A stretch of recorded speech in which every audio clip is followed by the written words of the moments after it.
5 కాదు, 10 మంది నిద్రపోతున్నారు. ఏమంటాడు? నిద్రపోయేటువంటి వారిగా మనము ఉండకూడదు. వెలుగు కలిగిన వారిగా మనము జీవించాలి. ప్రియమైనటువంటి వారా, ఏదో కొద్దిసేపు ఎవరి మాట్లాడి గురించి ఆరాధన చేసుకునేసి చక్కగా వాగ్దానం తీసుకునేసి నూతన సంవత్సరంలో హ్యాపీ ఎదురు చెప్పుకొని పోతే ఇది కాదండి.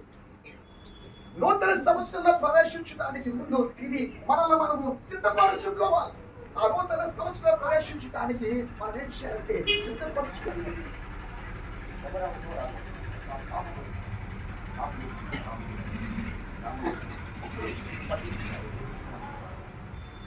ఈ రాత్రి 12 గంటల వరకు అంట అన్ని బార్ షాపులు తీసుకుంటాం. హ్యాపీ ఏ ఇబ్బంది. ఈ రాత్రి 12 గంటల వరకు అంట ప్రభుత్వం వాళ్ళు ఏం చేశారంటే బార్ షాపు మొత్తము తీసి ఉండొచ్చు, కోట్ల మీద మీరు ఎరగొచ్చు, ఇబ్బంది లేకుండా మీరు ఉండొచ్చు అని ప్రభుత్వం వారే మనకి ఇచ్చారు. కనుక ఇలాంటి 15 కేజీలు కేక్ తీసుకెళ్తున్నాను.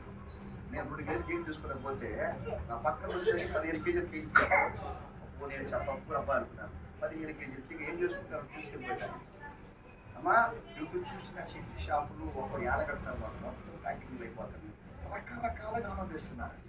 ఈ లోకములో నూతన సంవత్సరాన్ని ఎదుర్కోవడానికి వారికి తోచిన విధముగా, వారి సంతోషాలకు అనుగుణముగా, వారి శరీర సౌఖ్యాలకు అనుగుణముగా వీళ్ళు ఏం చేస్తున్నారంటే రకరకాలుగా ఏం చేస్తున్నారంటే విచ్చలవిడిగా ఏం చేస్తున్నారంటే వారు నూతన సంవత్సరాన్ని ఎదుర్కోబోతున్నారు. ప్రేమటువంటి మోషే అంట 40 దినాలు సీనాయి కొండ మీద కూర్చొని దేవుడితో మాట్లాడి దేవుని వాగ్దానాలు తీసుకుంటూ ఉన్నప్పుడు అంట శుభగోళనే కలుగుతున్నాం. ఫస్ట్ చూసి అయిపోయాము.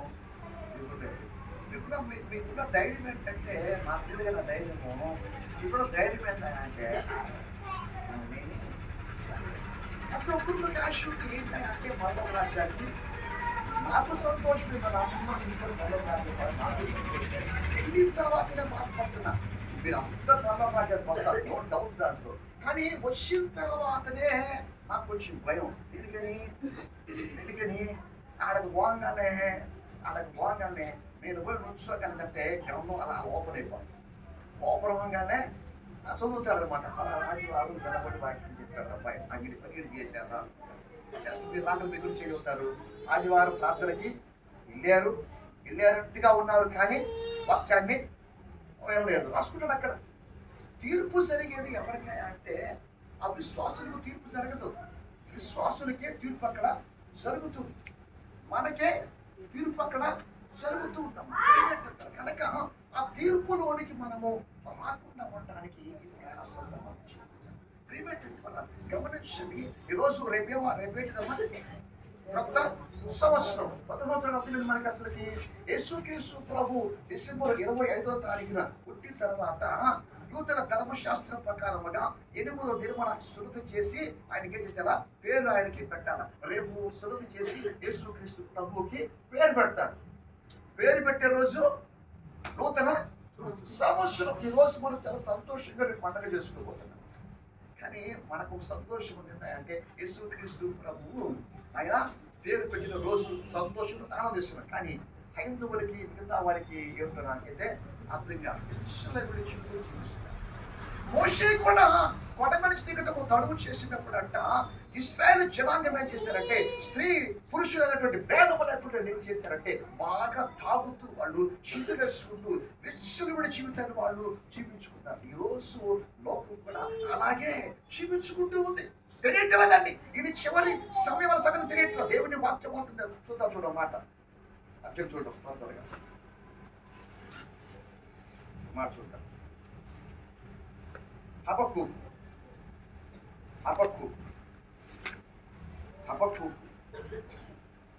771 పేజీ. హబక్కు 771 పేజీ. 3వ అధ్యాయము చురుకుగా ఉండాలి. 3వ అధ్యాయము 2వ వచనము. యెహోవా నిన్ను గూర్చిన వార్త విని నేను భయపడుచున్నాను. యెహోవా సంవత్సరములు జరుగుచుండగా నీ కార్యము నూతన. ఏ సమయం అంటమ్మా? సంవత్సరము. కొత్త సంవత్సరం వచ్చేటప్పుడు ఏమవుతుందంటమ్మా?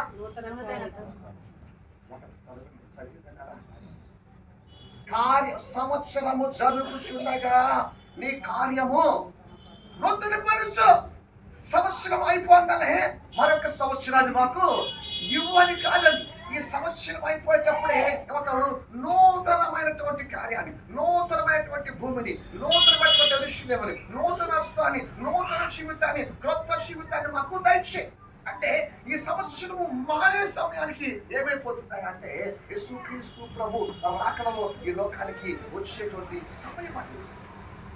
కార్యము నూతన పరచడం అంటే సంవత్సరంలో ముగిసేటప్పుడు ఎప్పుడు వస్తాడు యేసయ్య, ఎప్పుడు వస్తాడో మనకు తెలియదు. కానీ ఈ వాక్యం ఏముంటుందంటే ఈ సంవత్సరం ముగిసేటప్పుడు అంట క్రొత్త సంవత్సరం వచ్చే ఆ సమయంలో ఏమవుతుందంటే యేసయ్య చేస్తాడంటే తన కార్యాన్ని నూతనము చేయబోతాడు. నూతన ఆకాశాన్ని, నూతన భూమిని, నూతనమైనటువంటి యెరూషలేము మనల్ని నూతనంగా రాకడ ఆయన కలగ చేసేటువంటి స్థితి ఈ రోజు ఉంటుంది. కనుక మనము సిద్ధపరచుకుని నిజంగా ఒకవేళ ఈ కార్యం జరిగేటప్పుడు చివరి సమయంలో పరిశుద్ధాత్మ దేవుడు చివరి సమయంలో మనం సిద్ధపరిచినట్లయితే, ఒకవేళ చివరి సమయంలో యేసుక్రీస్తు ప్రభు ఆగ్రహం అయినట్లయితే మనందరం ఏంటంటే లేచేది ఆయనతో పాటు మనము వెళ్ళిపోతాం. కనుక మనం ఏం చేయాలంటే ఈ చివరి సమయాన్ని మనము సద్వినియోగం తెలుసుకోవాలి. ఎలా అంటే మనము సిద్ధపరుచుకుంటూ మనము పరిశుద్ధపరుచుకుంటూ మనము జీవించాల్సినటువంటి వారిగా మనము ఉంటున్నాం.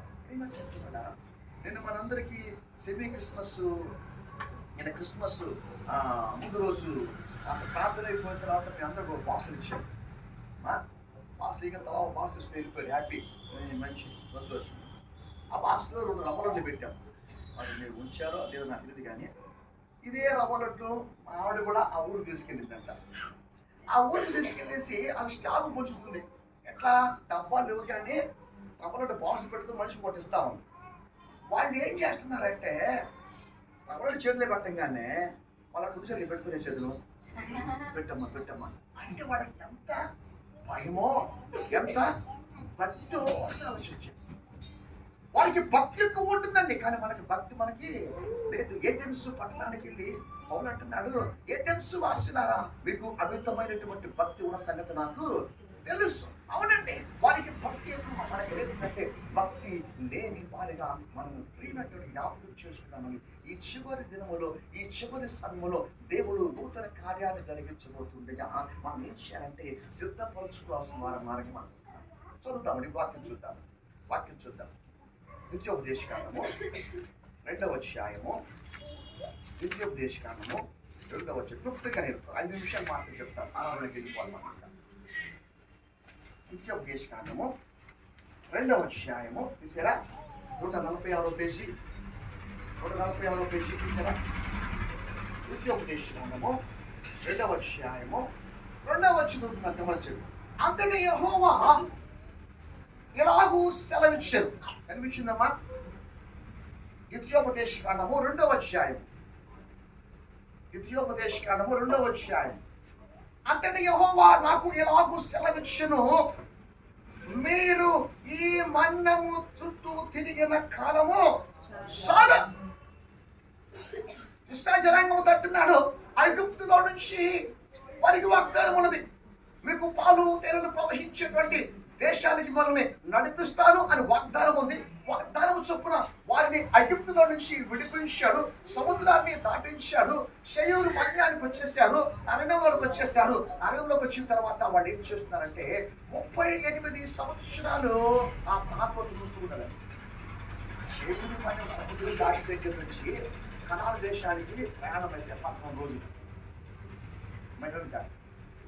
వారు సముద్రాలు దాటి, ఎర్ర సముద్రాలు దాటిన తర్వాత అక్కడి నుంచి కనాను దేశానికి, వాగ్దాన దేశానికి వెళ్ళడానికి సక్రమంగా పోతే 11 రోజులు. కానీ వాళ్ళు ఏం చేశారా అంటే 40 సంవత్సరాలు అదే ప్రాంతంలో వాళ్ళు తిరుగుతూ ఉన్నారు. కింద మాట కూడా గమనించింది. ఉంటుంది ఇక్కడ 14 వచ్చే చివర చదవండి. 14 వచ్చాడు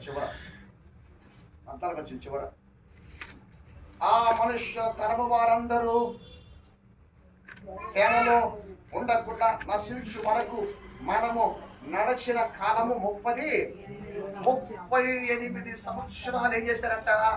ఆడాడే తిరుగుతున్నారు. ఎందుకు బయటకు వచ్చారు వాళ్ళు? ఎందుకు బయటకు వచ్చిన సంగతి వారు మర్చిపోయారు. ఎందుకు ఐగుప్తుల నుంచి బయటకు వచ్చారో ఆ సంగతి వాళ్ళు మర్చిపోయారు. వాగ్దాన దేశాన్ని మర్చిపోయారు, కనాను దేశాన్ని మర్చిపోయారు, దేవుడు ఇచ్చేటువంటి ఆ మంచి ప్రదేశాన్ని, ఆ మంచి ఆశీర్వాదాన్ని మర్చిపోయి వీళ్ళు ఏం చేస్తున్నారంటే 38 సంవత్సరములుగా తిరిగిన చోటనే తిరుగుతూ షేయరు మనలో తిరుగుతూనే ఉన్నప్పుడు చివరికి దేవుడు వాళ్ళతో మాట్లాడుతున్నాడు, ఇప్పటి వరకు మీరు తిరిగిన తిరుగుడు చాలా, ఇక ఆపేసేయండి. ఇప్పుడు దాకా తిరిగేశారయ్యా, నాకు అవమానకరంగా ప్రవర్తించారు, తిరుగుబాటు చేశారు, నాకు అవిధేయత కలిగి జీవించారు, బయలు మీరు అద్దుకున్నారు, విగ్రహాలను మీరు పూజించారు, మీరు అనేక రకాల మీరు పాపిష్టి పనులు చేశారు, నాకు సరిగారు, నా మీద మీరు జీవితం జీవించారు, పాపిష్టి మీరు జీవించారు. మీరు ఎన్ని చేసినప్పటికీ కూడా మీకు అన్ని నేను చూస్తున్నాను, అయినప్పటికీ నా మేలును మీరు మరిచిపోయి చేస్తారంటే ఈ లోకంలో నీ ఇష్టానుసారంగా నువ్వు జీవించావు, నీ సుఖాల ప్రకారంగా నువ్వు జీవించావు, నీ ఆస్తుల ప్రకారంగా నువ్వు జీవించావు, నీ కోరికల ప్రకారంగా నువ్వు జీవించావు, నన్ను విడిచిపెట్టేశావు, నా మార్గాన్ని విడిచిపెట్టావు, నా ఆజ్ఞలు విడిచిపెట్టేశావు, నా తోలు విడిచిపెట్టేశావు, నా మాట లెక్క లేకుండా నువ్వు తిరుగుబాటు చేసి విశ్వ జీవితం ఈ లోకంలో నువ్వు జీవించిన జీవితం ఇక నీకు చాలు. ఇప్పటి వరకు నువ్వు జీవించిన జీవితం ఇక చాలు. సంగమా, దేవుడు నీతో నాతో మనందరితో మాట్లాడుతున్నాడు. ఈ సంవత్సరం అంతా నువ్వు జీవించావు, ఈ 12 సంవత్సరాలు మనం జీవించామండి, ఈ 12 మనం జీవించాం, ఇన్ని రోజులు మనం జీవించాం, ఈ కాలం అంతా జీవించాం. ఈ సంవత్సరం అంతా ఏం చేస్తావంటే నువ్వు దేవుని మందిరానికి వస్తున్నావు, దేవుని సహవాసానికి వస్తున్నావు, ప్రార్థనా జీవితంలో ఉంటూ ఉన్నావు, వాక్యం చదువుతున్నావు, కానీ నువ్వేం చేస్తున్నావంటే ఈ లోకానుసారంగా జీవించుకుంటావు. నువ్వు భక్తి నీకు లేదని, యథార్థమైన జీవితం మనకు లేదు, పరిశుద్ధమైన మన జీవితం లేదు, ఈ లోక సంబంధమైన కోరికలు కలిగి, ఈ లోక సంబంధమైన ఆశలు కలిగి, ఈ లోకానుసారం మనం ఏం చేస్తున్నామంటే ఈ సంవత్సరం అంతా గడిపాం, ఈ సంవత్సరం అంతా తిరిగాం. ఏమంటాడు కదా, ఈ సంవత్సరం అంతా గడిపారుగా, నమ్మకాత్మైన భక్తి చేశారు కదా, వేషాలను జీవించారు కదా, మీరు భక్తి లేని వారికి జీవించారు కదా, యథార్థం లేని వారికి జీవించారు కదా, పరిశుద్ధం లేని వారికి జీవించారు కదా, మీ కోరిక చొప్పున మీరు జీవించారు కదా, ఇక జీవించిన జీవితం మీరు చాలా. ఈ సంవత్సరం అంతా నీ కోరిక చొప్పున, నీ ఆశ చొప్పున, నీ మనసు చొప్పున, నీ శరీరం చొప్పున నువ్వు జీవించావు. నీ జీవించిన జీవితం ఇక నీకు చాలా.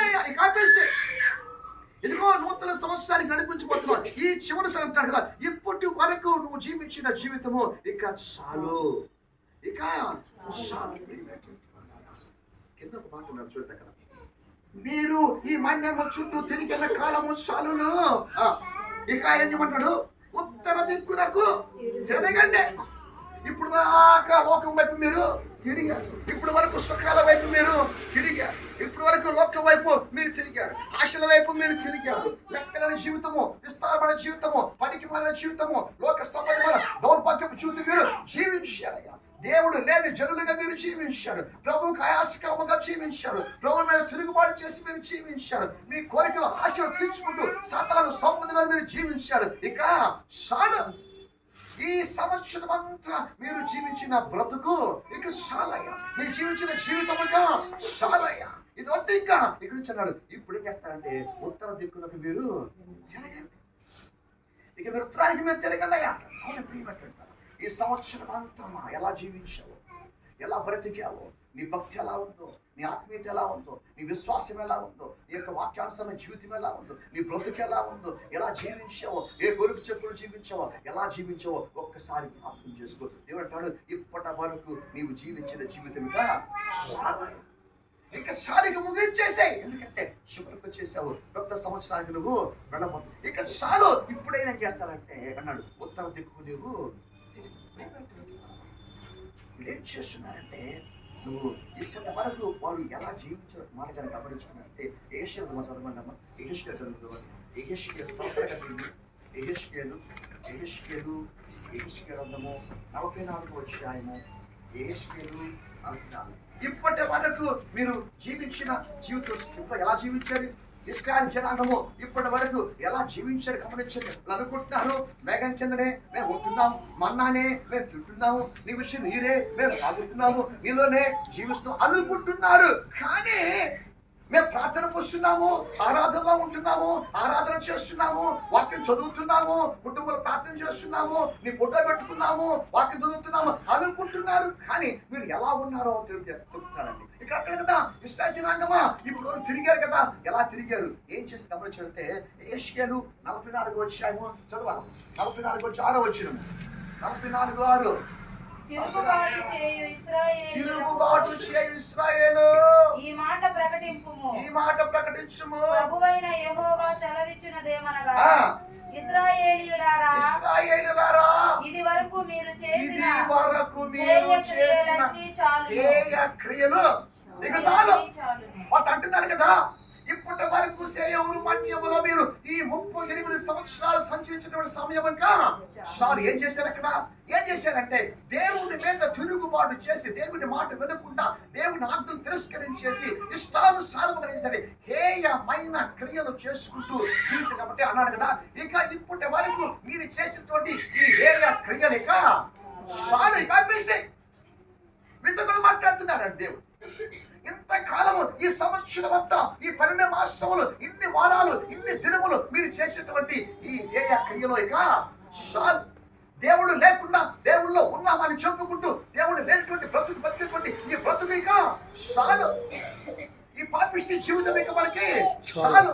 ఈ లోక సంబంధమైన జీవితం ఇక చాలు. మీ హేయ క్రియలు ఇక మీకు చాలు. అదే దాంతో 45 వచ్చాను. యెషయా 45 వచ్చాను. ఇంకో మాట పడు 45:9 మరియు యెహోవా ఈ మాట సెలవిచ్చి ఉన్నాడు, ఇశ్రాయేలులారా, అధిపతులారా, మీరు జరిగించిన బలాత్కారములను దోచుకొనిన దోపుడు చాలు. ఇక చాలు.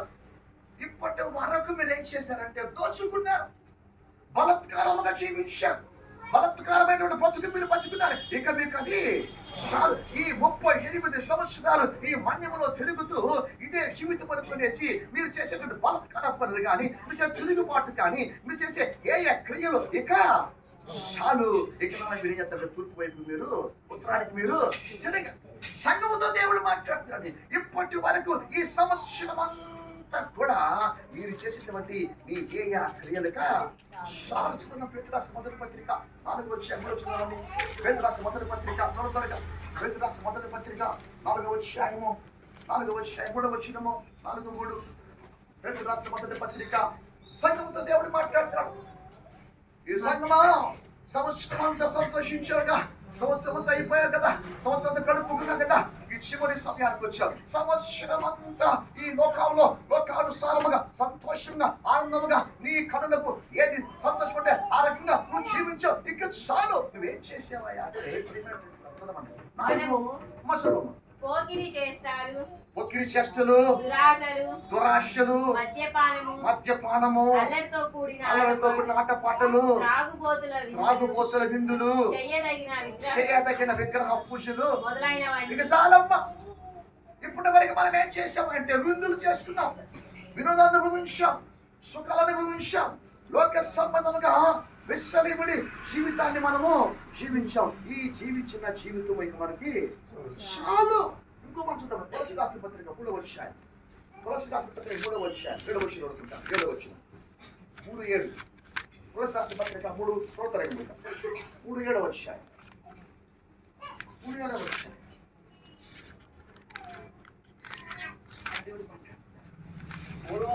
పూర్వము వారి మధ్య మనము జీవించినప్పుడు, ఈ సంవత్సరంలో మనం జనవరి నుంచి ఈ చివరి వరకు జీవించాం కదా, ఆ జీవించిన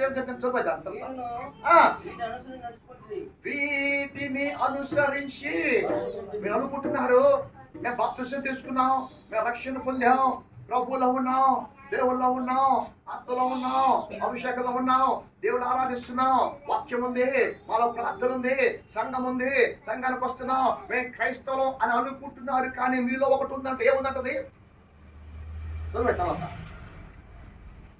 మీలో ఇవి కలవు ఏంటి? ఇవి కోపము, ఆగ్రహము, దుష్టత్వము, దూషణ. నీ నోట ఎన్నున్నాయి? ఎన్ని దేవుడు ఏమంటున్నాడు? నువ్వు ప్రార్థనకు వస్తున్నా మంచిదే, నువ్వు వాక్య చదువుతున్నా మంచిదే, నువ్వు వాక్యాన్ని అందిస్తున్నా మంచిదే, నువ్వు ప్రార్థన చేస్తున్నా మంచిదే, నువ్వు పాడుతున్నా మంచిదే, సంఘంలో సభ్యుడిగా మంచిదే, నువ్వు మందిరానికి వస్తున్నా మంచిదే, ప్రజల పేరు నీకు మంచిదే. కానీ నీలో కొన్ని ఏమున్నాయంట? నీ నోట ఏముందంటమ్మా? దోషుడు ఉందంట, అసూలు ఉందంట, దేశం ఉందంట, అబద్ధం ఉందంట, మనుషుడు ఉందంట, దుర్మార్గం మనలో ఉందంట. ఇన్ని పెట్టుకొని మనం ఏమనుకుంటున్నాము? పైకి మనము భక్తులు అన్నాడు, ఇప్పటి వరకు జీవించిన జీవితమేగా వదిలేసే. ఇక నన్ను ఏం చేయమంటే ఉత్తరానికి నీవు ఉత్తరం ఏముంది? ఉత్తరం ఏముందమ్మా? ఉత్తరం ఏముంది? ఏమంటుంది ఉత్తరాన? ఉత్తరం ఏముంటుంది ఇక్కడ? ఉత్తరంలో శ్మశానం ఉంటుంది. అర్థమైన చూడండి, కీర్తన చదవండి. ఉత్తర దిక్కు ఏముంది చెప్పండి? 48:1-2 కీర్తనలు 48:1-2. యెషయాకాండం 14 ఏమంటారా? ఉత్తరాన సభా పర్వతం ఉందంట. యేసుక్రీస్తు ప్రభు ఆశీర్వాదం అక్కడ కూర్చొని ఉన్నారు. అక్కడ ఉత్తర దిక్కులు ఏమన్నారంటే సభా పర్వతం ఉందంట. అక్కడ కీర్తన కదా 48:1-2. మన దేవుని పట్టణమందు, మన దేవుని పట్టణమందు, ఆయన పరిశుద్ధ పర్వతమందు యెహోవా గొప్పవాడును బహు కీర్తినీయుడై ఉన్నాడు. ఉత్తర దిక్కున మహారాజు పట్టణమైన సియోను. ఉత్తర దిక్కున ఏముందంటమ్మా? మహారాజు పట్టణం, పరిశుద్ధ సియోను పర్వతం. యేసుక్రీస్తు ప్రభు ఆశీర్వాదంగా అక్కడ ఇష్టానున్నాడు. ఇంతకాలము నీ ఇష్టానుసారముగా 38 సంవత్సరాలు ఈ లోకంలో జీవించాలా? ఇక బ్రతుకు ఆపేసి ఇక నువ్వు ఉత్తరానికి నువ్వు తిరుగు, ఆ వాగ్దాన దేశం వైపు నువ్వు తిరుగు. ఆ లోకపు ఆశలు కాకుండా ఆ ఆశీర్వాదం కొరకు నువ్వు తిరుగు, దేవుడిచ్చే ఆత్మీయత కొరకు తిరుగు, దర్శనం కోసం తిరుగు, ప్రత్యక్షత కోసం తిరుగు. నువ్వు దేవుని వైపు తిరగని అన్నాడు. ఈరోజు సంఘంతో కూడా మాట్లాడతాడు. ఈ సంవత్సరం అంతా నువ్వు జీవించాగా, ఈ జీవితముగా చాలు ఇప్పుడైనా అన్నాడు. నువ్వు ఉత్తర దిక్కంటే యేసుక్రీస్తు వైపు నువ్వు తిరుగు, నువ్వు యేసుక్రీస్తు వైపు తిరగమని చెప్పేసి సంఘం ఈ చివరి సమయంలో మనం ఆశీర్వపడినట్టే మనము యేసుక్రీస్తు వైపు మనము చూడాలి. ఇప్పుడు దానికి నీ మనస్సంతా, నీ లోకమంతా, నీ ఆశ అంతా, నీ హృదయ వాంఛనంతా లోకం మీదనే, అంత లోకం మీద ఉంచుకున్నామని. అయితే కనుక ఈ చివరి సమయంలో మీరు ఏం చేస్తారంటే నీ మనస్సుని, నీ హృదయాన్ని నేర్చుకుని యేసయ్య వైపు నువ్వు తిప్పుగా. చక్కగా అనేటువంటి వ్యక్తి ఉన్నాడండి, భయంకరమైనటువంటి ధనవంతుడు, మంచి ధనం ఉంది. ధనం ఉన్నప్పటికీ కూడా అతను ఏంటంటే అందరికీ కూడా అన్యాయం చేసేవాడు, అక్రమం చేసేవాడు, మోసం చేసేవాడు, సంపాదించుకున్నాడు. జనులు అందరూ అతను దూషిస్తున్నారు, అవమానిస్తున్నారు, నిందిస్తున్నారు, అన్ని చేస్తున్నారండి. అయితే ఇటువంటి జక్క ఏం చేశారంటే యేసు ఎవరో చూడాలనుకునేసి యేసు చూసినప్పుడంట ఆ అవమానాలు పోయినాయి, నిందలు పోయినాయి, ఆ కష్టాలన్నీ, బాధలు అన్ని తొలగిపోయినాయి. అని అంటే ఆ ఇంటికి రక్షణ దేవుని చేత, యేసయ్య చేత మంచి సాక్ష్యాన్ని పొందుకున్నాడు. గమనించండి, ఈ చివరి సమయంలో నీతో మాట్లాడతాను. ఇప్పుడైనా నువ్వు దేవుని వైపు నువ్వు దయచేసి అవుట్ తోటి మీకు సంబంధం లేదు. హ్యాపీ క్రిస్మస్, హ్యాపీ చెప్పగా కళ్ళు మూసుకున్నాం, కళ్ళు మూసుకున్నాం, దాంట్లో మన పని లేదు. కళ్ళు మూసుకున్నాం. అమ్మా ఇక చాలు, ఇక చాలు. దేవుడు మాత్రం మాట్లాడతాడు. ఇక చాలు, ఈ జీవితం ఇక చాలు, జీవితము చాలు, ఈ లోక సంబంధమైన జీవితము చాలు.